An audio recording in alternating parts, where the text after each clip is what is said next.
Hello दोस्तों, आत्ममंथन stenography में आपका हार्दिक स्वागत है। 100 शब्द की गति से आरएसएम, एसएसबी या आरएसएसबी के लिए डिक्टेशन शुरू होगा कुछ समय बाद।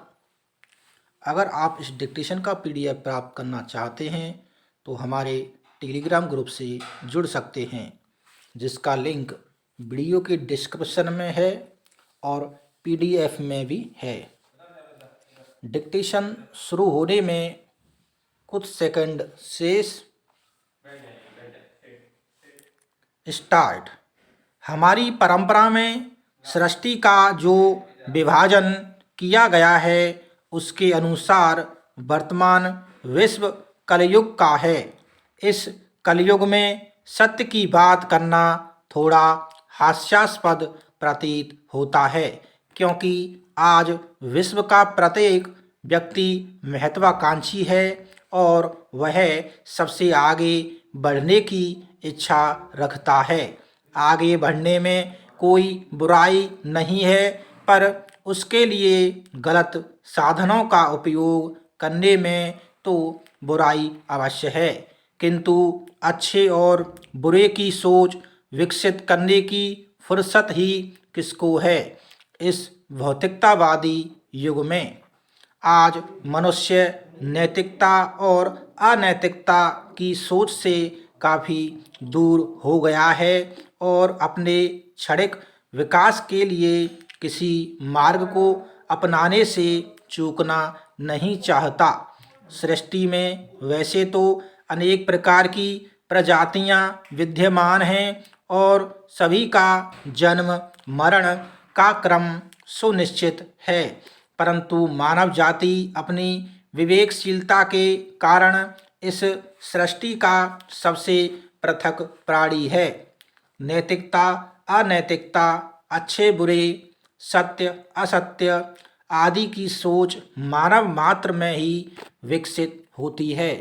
सत्य और नैतिकता के आचरण के कारण ही मानव को सृष्टि का सभ्यतम प्राणी माना जाता है, किंतु भौतिकतावादी प्रवृत्ति के विकास के बाद से मानव ने अपनी पहचान को मिटाना शुरू कर दिया है। आज ज़्यादा से ज़्यादा झूठ बोलना और कम से कम समय में आर्थिक एवं भौतिक प्रगति कर लेना मानव की उच्चता का प्रतीक बन गया है। त्वरित विकास की होड़ में मानव जिस तरह के हथकंडे को अपना रहा है उसे नहीं रोका गया तो उसका विनाश निश्चित है। विश्व इतिहास साक्षी है कि प्राचीन काल से लेकर आज तक अंतिम रूप से सत्य की ही विजय हुई है, चाहे सत्य के पक्ष वालों की संख्या कम ही क्यों ना रही हो। भारत तो सत्य की विजय का अनेक उदाहरण अपने में समेटे हुए है, चाहे वह कल्पना पर आधारित कहानियों में हो अथवा ऐतिहासिक प्रामाणिक घटनाओं में। वस्तुतः सत्य और असत्य व्यापक अर्थों वाले दो पद हैं और इनके अंदर संसार की सभी दो विपरीत धाराएं समाहित हैं। सत्य और असत्य का प्रभाव दूरगामी होता है। सत्य का सकारात्मक तो झूठ का नकारात्मक। ऐसा नहीं है कि सत्य और असत्य की बात पहली बार वर्तमान विश्व में ही उठाई गई है। सत्य और असत्य दो समानांतर धाराएं हैं और दोनों का अस्तित्व हमेशा बना रहता है और बना रहेगा। सत्य का मार्ग कठिन अवश्य है, क्योंकि आजीवन इसका पालन कर पाना बहुत ही मुश्किल होता है। इस पृथ्वी पर राजा हरिश्चंद्र जैसे बहुत ही कम लोग हुए हैं जिन्होंने जीवन सत्य का ही अनुपालन किया। सत्य मनुष्य का सबसे बड़ा आभूषण होता है और इसी से उसकी वास्तविक सुंदरता झलकती है। नैतिकता, धर्म, अनुशासन और अच्छाइयों का पालन सत्य है। सत्य के मार्ग में अनेक बाधाएं आती हैं और इनका डटकर सामना करना ही मनुष्य का परम कर्तव्य है। सतत सत्य के मार्ग पर चलने वाले साहसी एवं वीर तथा सत्य से दूर भागने वाले डरपोक एवं कायर कहलाते हैं। सत्य आत्मसम्मान का प्रतीक है और यह मनुष्य को स्वाभिमान बनाता है। असत्य आत्मग्लानि को विकसित करता है और मनुष्य को उस पथ पर अग्रसर करता है जहाँ उसका राख बन जाना निश्चित है। असत्य श्रृंखलाबद्ध होता है और एक असत्य बोलने के बाद अनेक असत्य बोलने पड़ते हैं।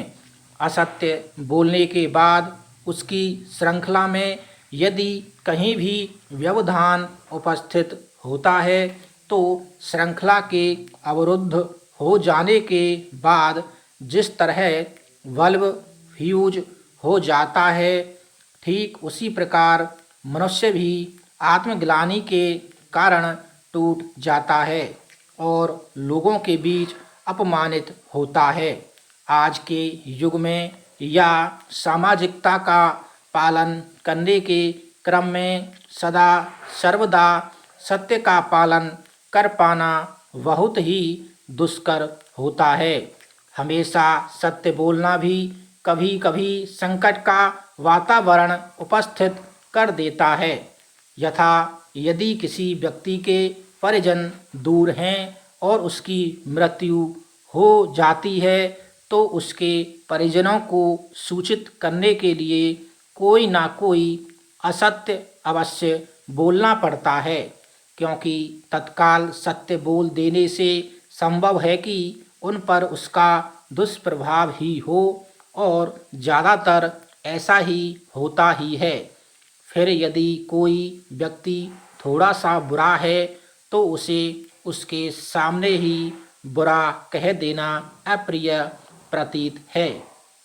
इसलिए हमारे धर्म ग्रंथों में कहा गया है कि सत्य बोलो और प्रिय बोलो, अप्रिय सत्य कभी मत बोलो।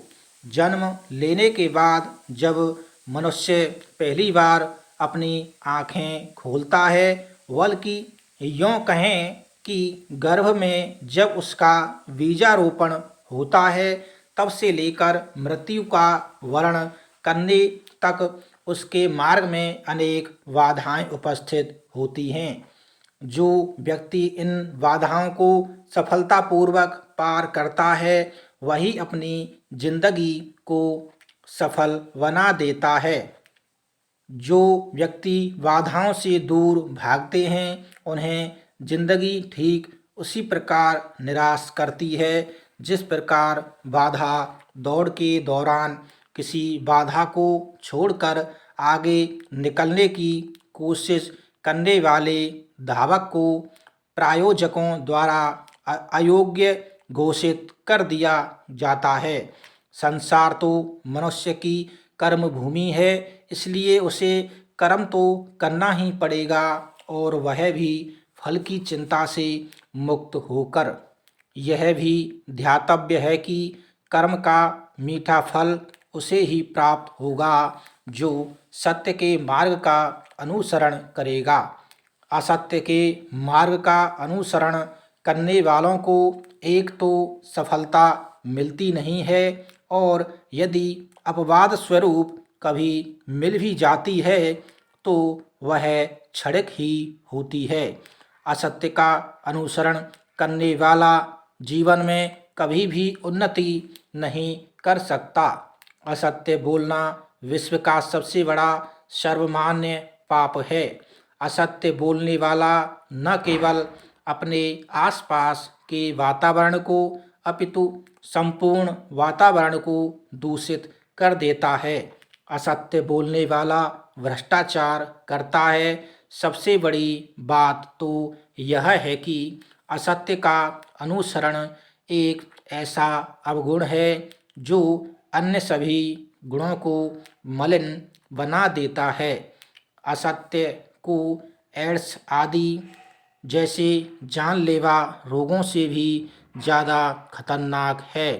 वह जिस मनुष्य में समाविष्ट हो जाता है उसे विक्षिप्त बना देता है, उसके चित्त को ही अशांत कर देता है। ऐसे में मनुष्य का शरीर तो जिंदा रहता है लेकिन उसकी आत्मा या चेतना मृत हो जाती है। प्रत्येक मनुष्य का यह कर्तव्य है कि वह खुद तो सत्य का अनुपालन करे ही, साथ ही अपने आसपास ऐसे वातावरण को निर्मित करे कि सभी लोग सत्य के मार्ग के चयन के लिए ही प्रेरित हों।